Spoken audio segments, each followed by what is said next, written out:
This edition of the Ridley Report is brought to you by digress.org.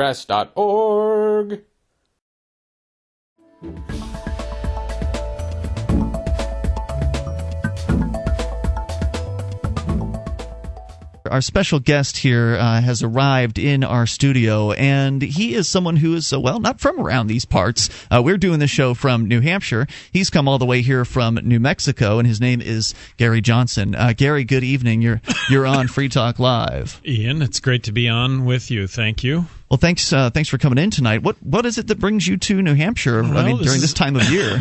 Excuse me. It's certainly not the most friendly time of year to be in New Hampshire. Well, so over the last 14 months, I've started Our America Initiative, which is an advocacy committee. I'm the honorary chairman, which allows me to raise money and speak out on the issues of the day. And so in the last 14 months, this is my 8th trip to New Hampshire. In the last 14 months, I've probably addressed 500 groups.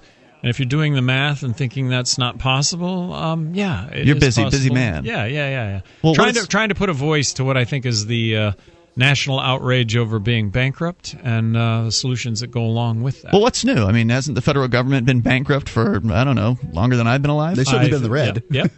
No, clearly. But my entire life, I've watched government take in more money, take in less money than what it spends. And I go back maybe to when I was 9 years old. I just thought this is not sustainable as a 9-year-old.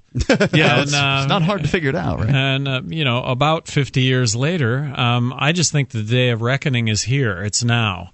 And I can't believe it has lasted this long. I was looking over, I've got the bio here on the internet. You can go to ouramericaninitiative.com and see it just like I am. And what the little bullet point I like here is, while in office, Governor Johnson vetoed 750 bills, which is about equal to all the combined vetoes of the other 49 governors in the country at the time, with thousands of line item vetoes. So you put a stop to a lot of legislation. Well, I put a stop to a lot of legislation, and when you think about legislation, when you think about the notion of liberty and freedom and how that can be impacted by non-government action. Look, somebody gets wronged when it comes to a real estate transaction. So they go to their legislator and they say, let's write up a piece of legislation so that nothing like this ever happens to anybody again. And the legislature writes up the legislation. Well, you can compound that by 1,000 times. So we have 1,000 pieces of legislation that's going to prevent that from ever happening again. Because it's magic. Legislation's because magic. It's magic. And of course, what happens is that those situations still occur.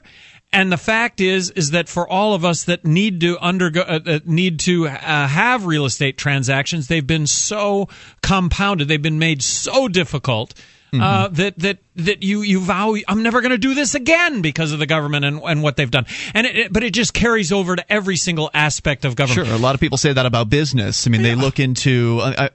I'm in radio, obviously, and I always loved the idea of having a radio station. And when I looked into getting one through the legal channels, it's impossible. I can imagine. Exactly. A young kid hurts his head pole vaulting. Well, this is concerned parents that go to the legislator and say, look, we need to pass a law that requires helmets for kids pole vaulting. I don't like politicians in general, but I like you, Gary Johnson, because I couldn't believe things. We're just starting, Ian, so I don't want you to jump to any You've conclusions. actually done things for liberty, and I appreciate that. You're somebody who you made a name for yourself, at least to me, when you came out against the insanity of the war on drugs, and that was a long time ago that you did that too. You know what I like to point out to people is I did get to serve. I did get to be governor of New Mexico for 8 years. New Mexico's 2-1 Democrat. So when it comes to all those vetoes, you guys know no doesn't fly. The no's get debated, they get discussed, and that gets done on the front page of the newspaper and on television.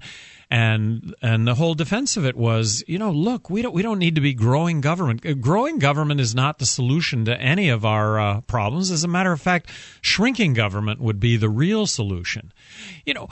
The notion of a handshake, the notion of just common sense is what really prevails in our life from day to day. Laws that get passed that affect that, end up costing us a lot of time and a lot of money and really don't make a difference. Yeah, I have to agree that the regulations make it difficult for people to do business. No. When in fact, if you have a problem, we have a dispute resolution organization. It's called the courts. Now, I'll admit it's arduous to use them, extraordinarily expensive, but if the politicians spend as much time trying to make the courts functional as they do trying to make regulations, then we might actually have functional courts. I mean, I find it difficult to imagine that they would be successful at it, but they could work on that. So in they go. The sacred non-aggression principle, SNAP for short. It's more than a philosophy. It's also a nifty little booklet series. By practicing the SNAP as our highest social standard, humans can live in a more benevolent world, a place with more peace, safety, and abundance. But it all starts with you. Learn to talk the SNAP and walk the SNAP. Visit deaggress.org.